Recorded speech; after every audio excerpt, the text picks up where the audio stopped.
In 2017, I sewed my first dress. In 2022, I uploaded my first sewing video on here. And since then, I've taken you along with me to make 16 more dresses. But what about the ones I made before? Some of my favorite dresses came to be before I started uploading here. So today I want to take the opportunity to go down memory lane a little bit and sew one of my all-time favorite dresses with you, the Moon and the Stars dress. Stay tuned if you want to see how I sew the dress, at the night sky, and especially if you'd like to sew this dress yourself.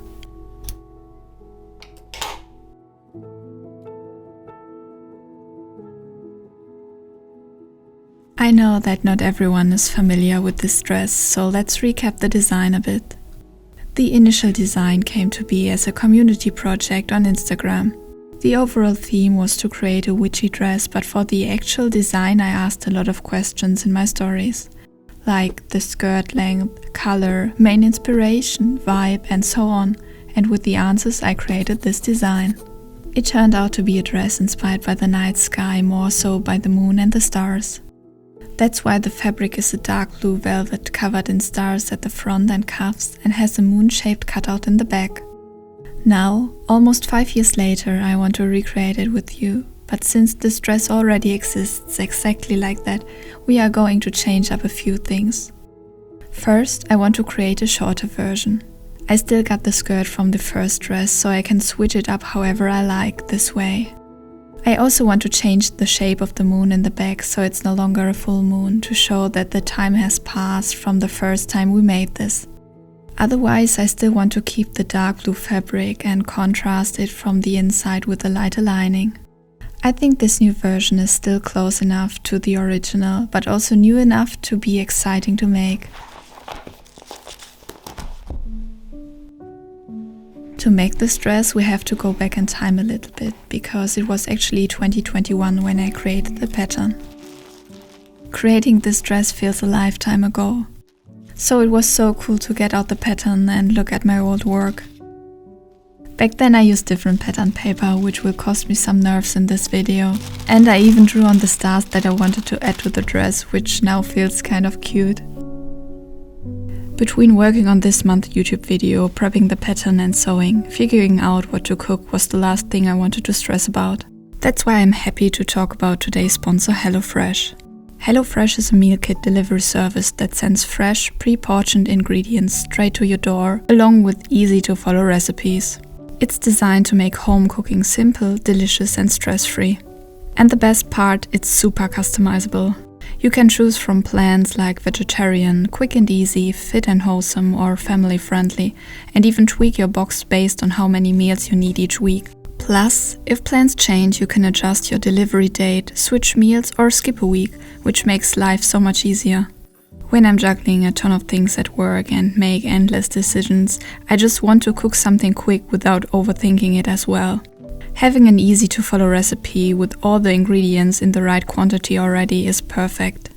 I also find that when I'm really busy, I tend to rotate the same few easy meals just to simplify things.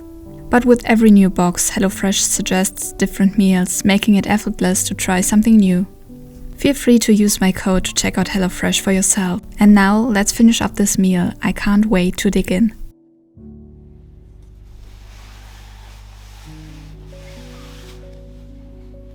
Even though my measurements didn't change since then, I still wanted to sew a mock-up. Not only to make sure all the pattern pieces match up and everything still makes sense, but also because I always feel like sewing a mock-up is a great way to get into a project to already determine the best way to sew the actual dress later. Because even though I drafted the pattern myself, it's been a long time since I've actually sewn it, and the little refresher is more than useful. So making a mock-up is always the same, preparing the muslin, tracing the pattern and adding 1 cm seam allowance all around. But while doing so, I can already think about how this would work on the fashion fabric. Do I need to do something different while preparing the fabric? Can I place the pattern pieces on the fabric in a similar way, or do I have to think about the fabric direction? Will I need more seam allowance at some places? So for me, making the mockup means really getting into the project and not only checking the fit most of the time. Once all the pattern pieces are prepared, it's time to sew the mockup. And there again I can think about how to approach the actual project best. This step especially makes me think about in which order everything should be sewn together in the end. The right order can help so much with matching the seams, for example, so I'm always very particular about that. Now that the mockup is almost done, the only thing left is to add some boning to make sure the fit will be as close to the actual dress as possible.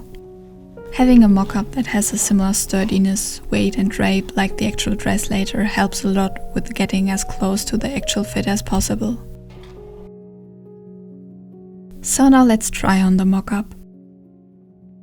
Like expected, the fit was the same as it was 4 years ago, but I still found a few things where I felt like I could improve the smoothness of the lines a little bit. But those tweaks were mostly moving some seams a little bit, which meant I don't need another mockup and can directly move on to the actual dress.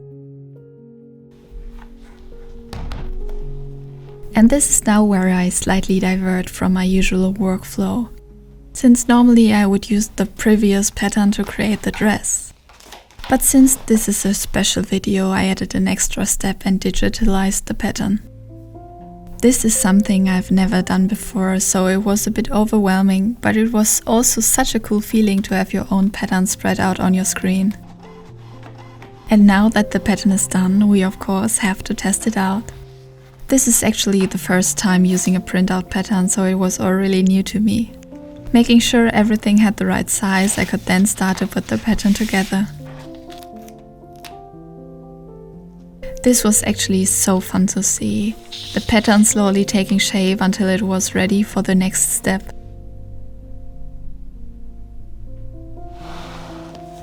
With the finished pattern, it is now time to finally work on the dress.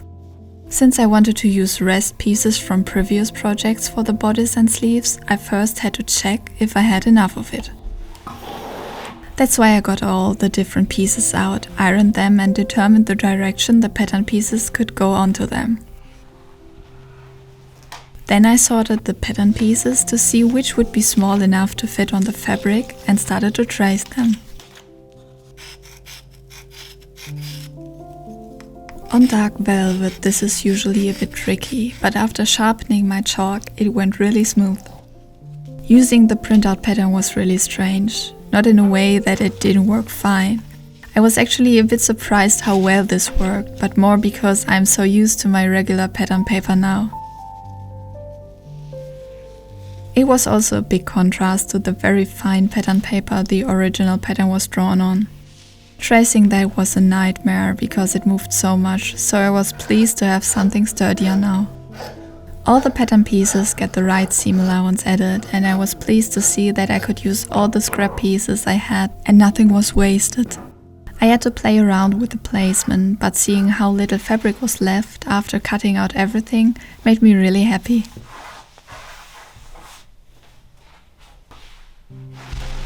For the bigger pieces, like the top of the sleeves as well as the skirt panels, I still needed to use the fabric I had left on a roll. But here again I had to be careful because there wasn't a lot left from the fabric.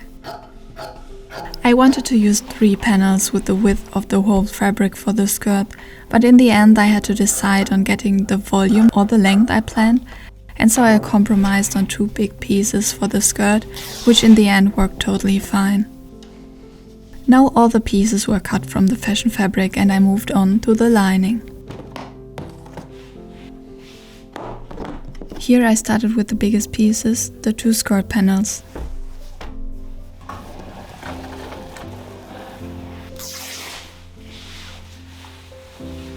Then I moved on to the sleeves, for which I first made the top part slightly shorter so that the difference would give some natural volume to the bottom of the sleeves later. Then I traced these pieces on the lining as well and could then use the rest fabric for all other lining pieces, like all the bodice pieces as well as the cuffs. Because I want the bottom of the lining to function a little bit like an underbust corset, I had to reinforce the thin fabric. For this I just used the mock-up fabric used earlier and traced all lower bodice pieces as well as the cuffs on here as well. Then I could cut all the pieces from both fabrics.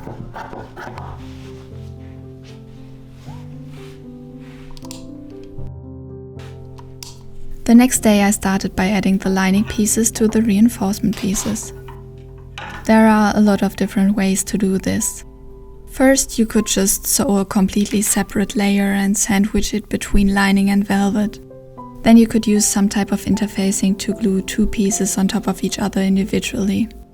Today we are simply laying both two pieces on top of each other and sewing them together with a wide stitch using the seam allowance. And once this was done, all of the pieces are prepared to be sewn together.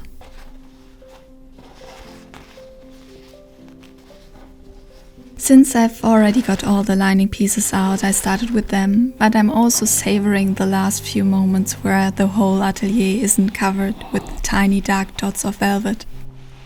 To make sure the lining can function as some kind of corset, we need to add the boning, so all the seam allowances are ironed to one side and then sewn flat to create boning channels. This also helps with keeping everything really flat and smooth and creates a good base to add the velvet onto later. Now the only problem is the center front. Here I iron the seam allowances open to create two channels, but this also weakens the front since now the only thing holding everything together is the seam here. To reinforce this point, I simply used some rests from a twill tape and added it from the back. To secure it in place, I first sewed directly on top of the center front seam and then created the boning channels on both the sides by top stitching from the inside.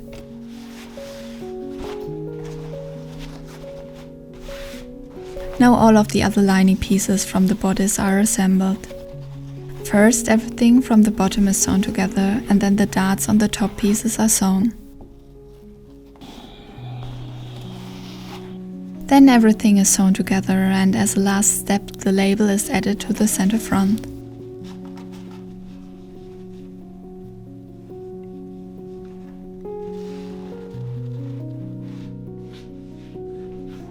With that, the lining bodice is done and we can move on to the sleeves. We only add the top part of the sleeves to the lining because the cuff part will be directly sewn to the velvet cuff. So for now we only have to sew all the gathering stitches on the top and bottom of the sleeves and then add them into the lining bodice. And that's the last step on the lining bodice for now. This means we can hang it aside and concentrate on the few steps on the lining skirt.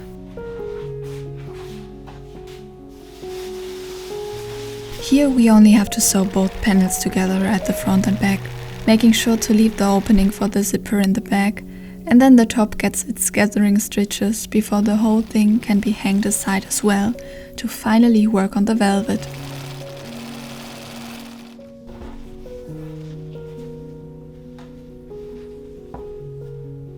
Sewing the velvet bodice works the same way as on the lining bodice before. All pieces are laid out and slowly added together.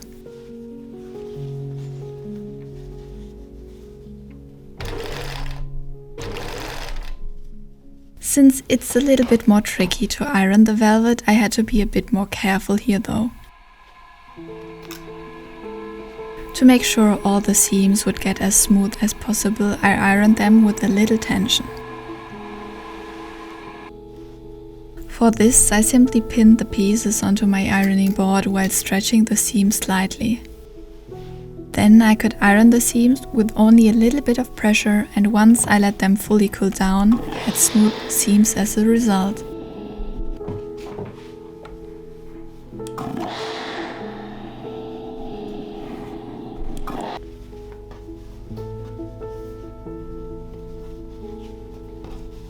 And again, after finishing all the bodice pieces, I could move on to work on the sleeves. This time, however, I had to not only add the gathering threads to the top of the sleeves, but also prepare the cuffs by adding invisible zippers into the seams.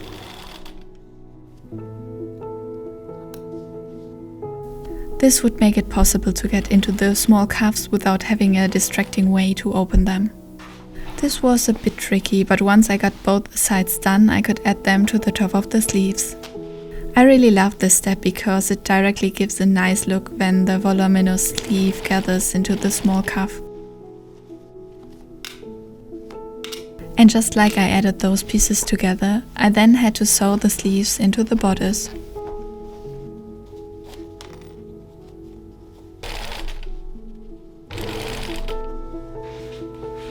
To have a little change in scenery, I continued to work on the skirt after that. Since the lining skirt was mostly prepared, I only had to work on the outside before adding everything together. For this, I closed the center front and back and added the invisible zipper there.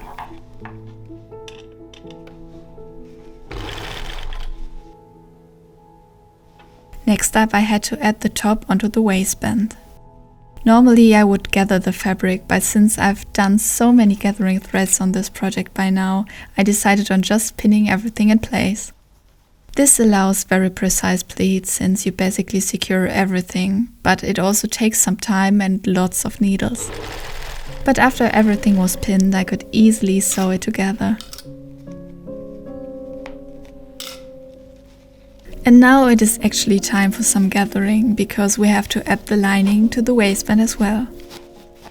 But since the fabric is a lot thinner, using the gathering thread was really easy here. So the lining can be sewn to the waistband quickly as well, and the skirt can be put aside to be finished with all of the other hand sewing steps at the end. Now both pieces, lining and velvet, are mostly done. But before adding them together, I want to add all the pearls to the bodice. This way I wouldn't have to be careful to not sew through the lining once everything would be attached. I always feel like nothing can really top the way the actual night sky looks, which is why I always prefer to recreate it with the pearls I add over just placing them in a made-up pattern. That's why I looked at a map from the sky from my exact location while placing the needles as markers.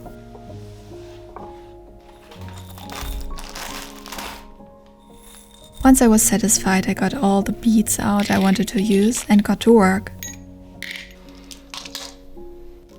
For this, I secured all the needles on the bodice, took it from the dress form and then slowly added each pearl onto the velvet. I used a part of an old shelf to back the fabric. This way it's not falling down and I have enough room to move my hand with the needle underneath. It's a very cheap try in recreating those embroidery frames, but it does its job just fine. Using this, I slowly work my way around the whole bodice and then finally add the beads onto the cuffs too. And then I could move on to adding the velvet and lining bodices together.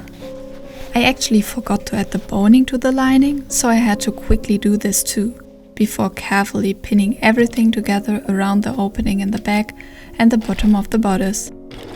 Sewing this together was really difficult, but once I managed it, I could turn everything inside out and refine all the edges by carefully ironing them. The last piece I added onto the bodice was the bow at the top. For this I sewed the long pieces at the ends closed, turned everything inside out and then pinned the opening in the middle onto the neckline of the velvet and lining together.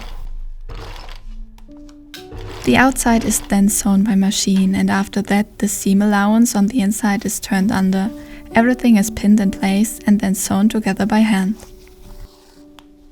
And with that, it was time for all the final steps of hand sewing. This includes clothing the back of the bodice on both sides. I actually left one side 1 centimeter wider than the other to get a little overlap to add hooks and eyes onto it. I had to sew the lining onto the zippers on the cuffs and the skirt. I sewed the pearls to the ends of the bow, secured the lining sleeve inside of the cuffs, and then I actually had to add the hooks and eyes to the center back before finally the dress was finished.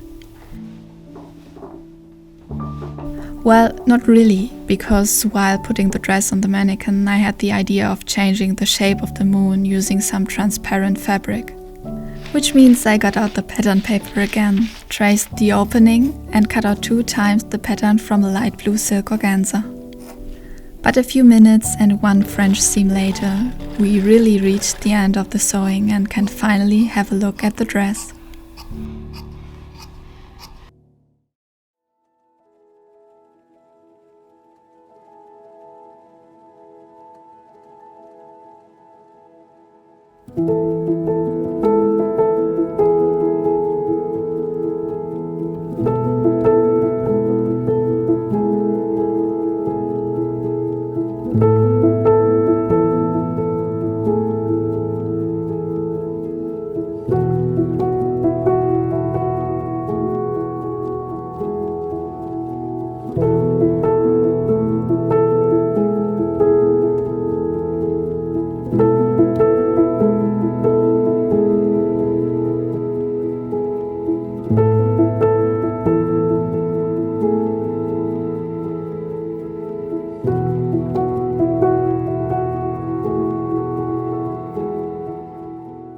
Hey everyone! So I'm sitting here in my very professional background setup that is made out of the actual lining we used for this dress. I just filmed the reveal on the dress and I want to recap a little bit with you because it was a very fun project to make and I'm really happy about the outcome. I really love this dress still, which is not really the norm. Like, it often happens that you look back at past projects and even though you are really fond of them, you would think that you maybe would do some things different now or that this is not your style anymore or stuff like that. But with this dress I feel like it's very classy and elegant and that's probably the reason why I still really love the design and always look forward to making this dress whenever I get commissioned. There was only one thing that didn't quite work out. It was this moon-shaped cutout in the back because I only made the dark part, which was meant to be the negative of the moon shape or like the dark parts that you don't see when it's a half moon. But because I only made this part and it had this curve, it happened that it was sticking out in the back a little bit, so that didn't look as nice as I imagined. But since it was just a fun add-on that I literally made in the last minute, I feel like if I put some work in it, this maybe work as well. So we will see if I can get this fixed in the future. And since I always enjoy making the dress and it's very fun to me and very close to my heart, I feel like why not share this experience with you and make it possible that you can sew this dress yourself. So I created a PDF file, once with A4 and once with the letter measurements, and it's available to download on my Patreon. As of now, I was only able to just digitalize the pattern and not grade it. So the only thing that's available at the moment is the pattern in my size. I know that's not ideal, but I hope that this is just a starting point. If the way I digitalize a pattern works and with the descriptions I added to it, if that's all clear. So it's just a little tryout. It is available in the regular Sew With Me tier for $5 and you don't have to pay anything extra. So if you're already supporting me on Patreon, you could just go over there and download the pattern. I would also be very grateful for your feedback if you want to try out the pattern, how it worked and what you want me to change in the future. Like I said, it's just a trial to see if making patterns available at all works for me. I'm not even sure yet if I want to continue on this path of selling patterns in the future. But for this project, because it's a little thank you for the 100,000 subscribers over here, I wanted to give something back and I thought making a pattern available from a dress, which probably is the one that I got asked most about patterns, would be a nice idea. So please let me know what you think about that. I'll add the link to my Patreon in the description, so if you want to check the pattern out, feel free to go over there. Thanks again to HelloFresh for sponsoring today's video. Feel free to use my code to check them out. I will also add everything you need for that into the description. I would also very much appreciate your feedback on the video. I try to make it a bit more in the style of my earlier videos because I felt a bit nostalgic also with making the dress. If you liked today's video and if you made it this far into it, I hope you did. Feel free to like it, subscribe to my channel or leave a comment. It would really mean a lot to me. And now, until next time.